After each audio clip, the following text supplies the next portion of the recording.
छोट कहानीटीए बहुत पुराणा। दिने सुख पचारुची दुख को तू कौन पाई लोक मानक एत दुख दौच। दुख कौच मु तो निजे दुखी मु कौन लोक मानक दुख देवी। जितेबाला तो पाखरे पक्का घर थिला मो पाखरे थिला चाल छपर घर। तू वर्षा दिन हेले शोई जाउतुलु शांति रे मु शोई पारु नथिली राति रे। चाल छपर देई बोही जाउतुला पानी मो घर भितरे। तो घर माछ मांस रे भरी जाउतुला बेले खटा पखाड़े बीती जाउतुला मोर दिन। संज हेले आलुअरे रोउतुलु मु रोउतुली चुंगी आलुअरे। तो पाखरे थिला पंखा मो पाखरे थिला हाथ हाथ होला विंछणा।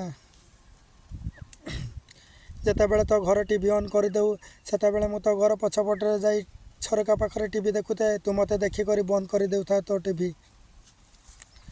तो घरे थिला गाड़ी मो घर थिला भंगा ददरा साइकल। मु खाली पादरे जाउथुला बेले तू जाउथुली चप्पल रे। तो पाखरे थिला हळ हळ ड्रेस मो पाखरे थिला गोटाए ड्रेस। शेषरे दुख कहला भगवान तते एत सब देला परे भी तू दुख को देखी हसिलु। किंतु भगवान आम दी जन को बराबर जिनस देइछंती। जतेबेले आमे निश्वास त्याग करिबा आमे दुहे माटी रे ही मिसिबा। सेतिबाई केबे गर्व अहंकार रखिबा नहीं। समस्ते मिलीमिशि चलिबा।